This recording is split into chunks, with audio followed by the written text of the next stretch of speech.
Bonjour à tous, je vous fais un petit retour sur la pose d'une serrure 4.1 Motura pour porte de garage. Dans la pure tradition italienne, c'est une serrure à tringle ronde coulissante avec clé à pompe frontale. Vous connaissez tous ces portes de garage basculantes, elles sont montées partout et sont malheureusement très peu sécurisées. Les tringles sont légères et les verrous sont souvent en simple plastique. Le cylindre n'est pas vraiment protégé contre l'arrachement, et lorsqu'elles sont motorisées, il n'est pas plus difficile de les forcer sans que j'ai besoin de vous expliquer pourquoi.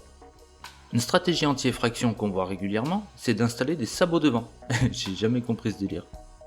Sinon, il y a divers bricolages à base de cadenas ou verrous, mais aussi quelques trucs relativement efficaces, mais pas forcément pratiques à utiliser.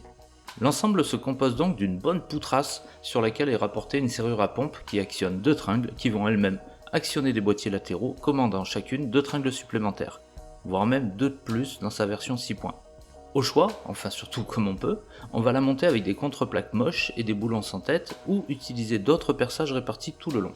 Et rien n'interdit d'en rajouter là où ça nous arrange. La difficulté, c'est qu'on doit s'adapter à ce qu'on a et sur la plupart des portes basculantes, il y a des raidisseurs sur lesquels on peut se fixer.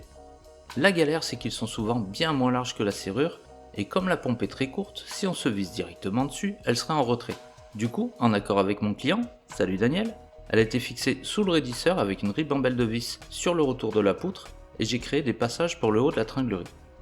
A l'extérieur, j'ai pris la peine de faire un trou de taille parfaite, car l'enjoliveur fourni est vraiment trop grand et n'est pas adapté aux ondulations de la tôle, mais bien ajusté, c'est discret et ça passe. L'autre problème à rencontrer, c'est que si on ne met pas cette serrure au milieu, les tringles n'ont pas la bonne taille. J'ai été obligé de raccourcir celle du haut, rien de méchant.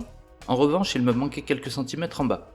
Mais finalement, comme j'avais besoin d'un déport, j'ai fabriqué des rallonges en fer plat et ça m'a permis de conserver la serrure d'origine. Au final, on se retrouve avec une serrure très discrète extérieurement et 4 vrais points de fermeture, 2 dans le sol, 2 dans le rail du haut.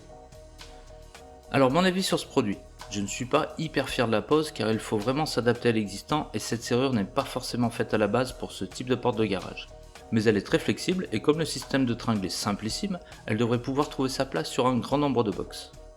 Motura, si vous me regardez, faites-nous la même avec un canon de 40 comme sur vos serrures de porte d'entrée, un enjoliveur plus petit, des tringles plus longues et un système de plaques universelles à fixer sur tout type de raidisseur sur lesquels on reviendrait fixer la serrure par-dessus.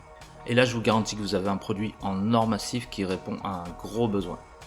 Voilà, j'espère que cette vidéo vous aura été utile, likez, abonnez-vous et posez vos questions en commentaire. A bientôt.